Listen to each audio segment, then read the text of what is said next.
Ternyata untuk bisa bahagia, kita harus mampu menghancurkan egoisme. Jadilah manusia biasa saja. Ini lebih membahagiakan. Kalau mau melakukan kebaikan, lakukan saja. Tidak usah dengan memberi label atribut yang memberatkanmu sendiri.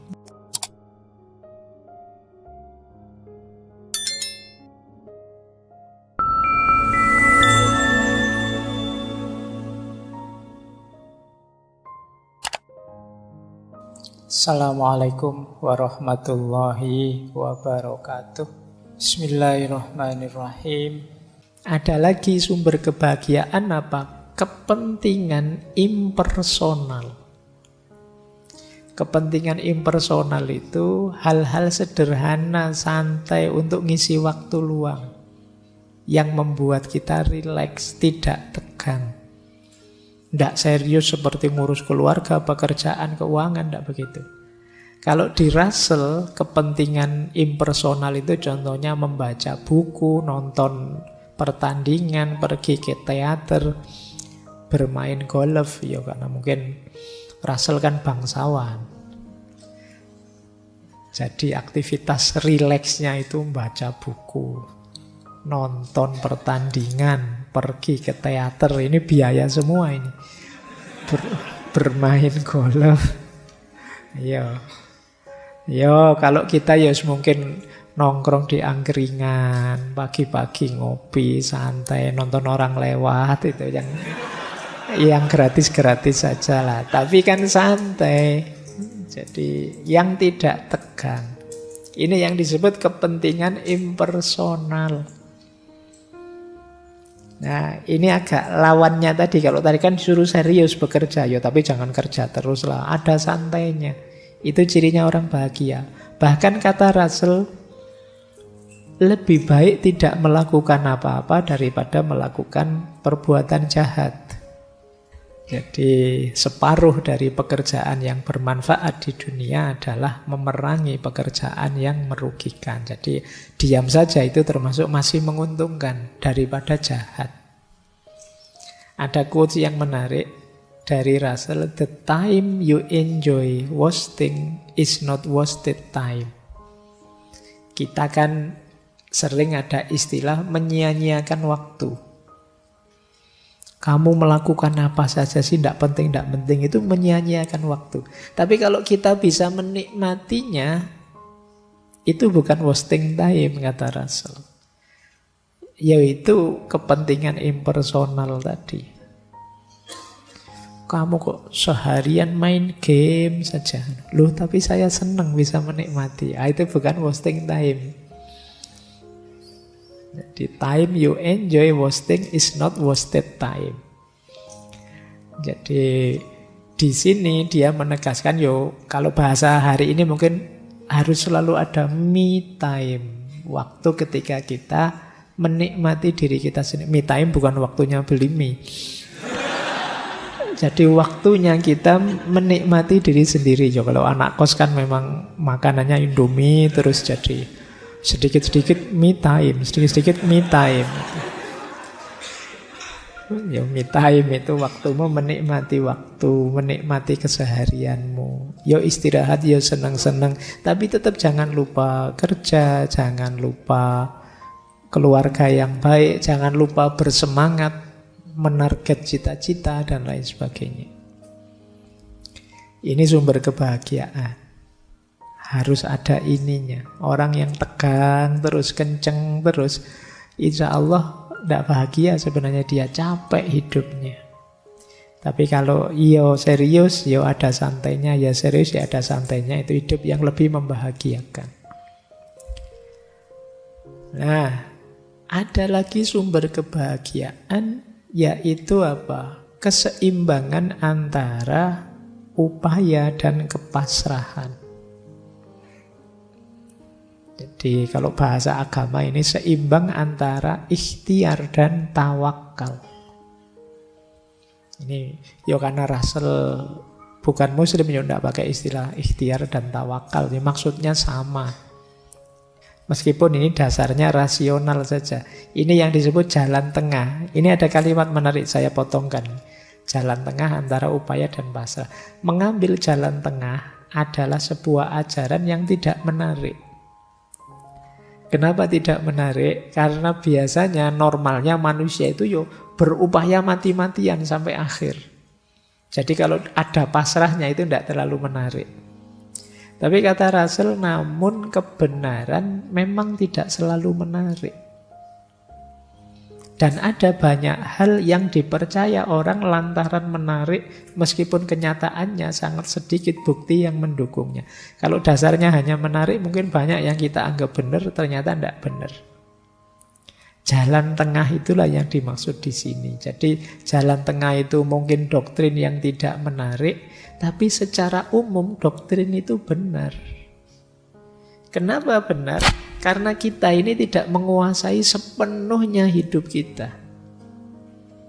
Kita tidak bisa memastikan kalau saya rajin mesti nilai saya tinggi. Kita tidak bisa memastikan kalau saya kerja keras mesti kaya. Maka jalan tengah ini yang kita ambil. Ya ada upayanya tapi juga ada pasrahnya. Jadi tidak semuanya disatukan, pokoknya usaha terus mesti sukses, enggak juga. Ada banyak orang berusaha ya enggak sukses. Ada yang santai enggak berusaha malah sukses. Dan itulah hidup. Maka harus tengah-tengah. Ya ada upayanya, ya ada pasrahnya. Ini penting, kalian harus ngerti kapan momen untuk pasrah, kapan momen untuk upaya. Jangan waktunya upaya kamu pasrah, waktunya pasrah kamu berupaya. Saatnya menyerah kamu berjuang. Kemarin saatnya berjuang kamu santai, menyerah. Waktunya nembak kamu diam saja. Ditembak orang mau kawin baru kamu heboh. Ya sudah telat. Jadi kamu harus tahu batasnya upaya dan pasrah. Orang bijaksana itu, kata Russell, walau dia tidak akan diam menghadapi kesulitan yang dapat diatasi, namun dia tidak akan membuang waktu dan emosi untuk menghadapi hal yang tak dapat dihindari. Ya kalau memang sudah tidak bisa dihindari, ya sudah, tidak perlu mati-matian menghindari. Tapi kalau bisa diubah, yuk ayo kita ubah. Mungkin teman-teman dulu masih ingat waktu kita sesi doa itu.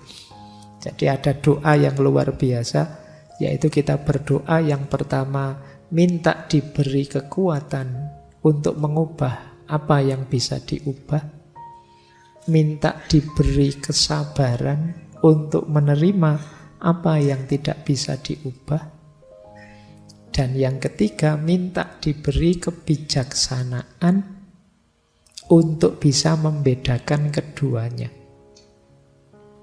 Jadi bijaksana itu kamu ngerti, ini bisa diubah, maka saya harus berupaya. Oh ini tidak bisa diubah, saya saatnya pasrah saja. Kalau kalian ngerti rumus ini, insya Allah hidupmu bahagia. Jadi kamu ngerti batasnya. Sekarang kita rangkum ya dari narasi-narasi di buku tadi. Bagaimana sih kemudian kita menaklukkan kebahagiaan itu?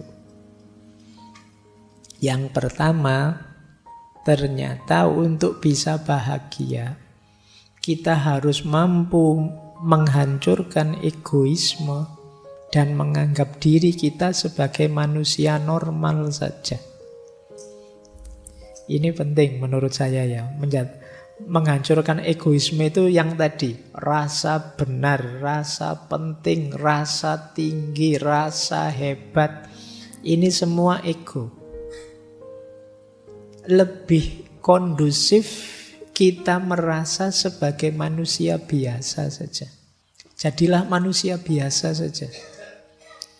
Ini lebih membahagiakan. Karena kalau kita mengidentifikasi diri kita dengan ego-ego besar tadi, jangan-jangan lelah hidup kita. Karena identifikasi sesuatu itu kan implikasinya kita harus begitu terus. Misalnya teman-teman mengidentifikasi, saya ini Pak, santri Pak, saya ini orang soleh loh Pak. Oh itu kan terus abot kan, kamu kapanpun harus acting sebagai orang soleh. Nanti dengar adzan, wah ke masjid ini. Terus nanti dengar, terus kamu dituntut begitu. Mending ndak usah woro-woro, ndak usah deklarasi, biasa saja. Yes, kalau mau ke masjid, ke masjid. Kalau mau melakukan kebaikan, lakukan saja. Tidak usah dengan memberi label atribut yang memberatkanmu sendiri. Jadi itu yang disebut kesadaran sebagai manusia biasa saja. Itu akan lebih membahagiakan. Yang kedua, berhentilah bersikap perfeksionis, menipu diri sendiri. Kalau iya, bilang iya. Kalau tidak, bilanglah tidak. Tidak usah perfeksionis. Orang tahu kok semua orang itu ada kurangnya, tidak ada manusia yang sempurna. Kadang-kadang salah sedikit, kadang-kadang khilaf sebentar, manusiawi. Tidak usah menipu diri, itu akan lebih memberatkan kita. Tidak usah terlalu banyak pakai topeng lagi, topeng kita sudah banyak dalam hidup ini. Biar tidak lelah. Yang membuat kita lelah itu kan karena kita menipu diri kita sendiri. Yang ketiga, untuk bisa bahagia, yuk berjuang, bekerja keras mencapai tujuan. Ya, kita harus berikhtiar, berusaha. Sambil tadi ya, ngerti batasnya kapan pasrah. Dan jangan dibiasakan menyalahkan keadaan, mencari kambing hitam. Biasa kok hidup itu ada sukses, ada gagal. Ada lulus, ada tidak lulus, biasa. Ya memang rumusnya hidup begitu. Ada senang, ada susah. Wajar itu sudah. Tidak usah cari kambing hitam, tidak usah menyalahkan keadaan. Nanti tambah berat. Wah ini gara-gara temanku ini. Tiap malam ngajak begadang saja. Tidak lulus mata kuliahku. Lalu kamu sendiri ya mau diajak begadang. Disalahke kancane. Jadi ya sudahlah, kalau sudah begitu ya efeknya memang begitu, karena kamu begadang tidak lulus, biasa saja. Iya sih Pak, berarti besok saya harus lebih baik lagi, kan begitu saja. Tanpa harus rasa bersalah berkepanjangan, merasa berdosa berkepanjangan. Cukup kamu sesali, kamu perbaiki ke depannya biar lebih bagus. Ini hidup yang lebih membahagiakan. Tidak terlalu bertele-tele, apalagi kamu terus menyangkal, denial, nyari-nyari alasan. Saya itu sebenarnya rajin loh Pak, saya tidak tahu saya kemasukan apa saya semester ini. Nggak usah pakai alasan macam-macam lah, ya sudahlah, diterima saja. Ya wajar kok orang itu kadang senang, kadang susah, kadang gagal, kadang sukses. Asal kita bisa menata diri sehingga terus progres tambah baik, itu sudah luar biasa. Yang keempat, ayo kita minimkan ketakutan-ketakutan, kecemasan-kecemasan yang tidak perlu. Mari kita sadari kadang-kadang kecemasan kita itu tidak beralasan, sia-sia saja. Cemas itu kan biasanya tentang yang akan terjadi ke depan. Yang akan terjadi ke depan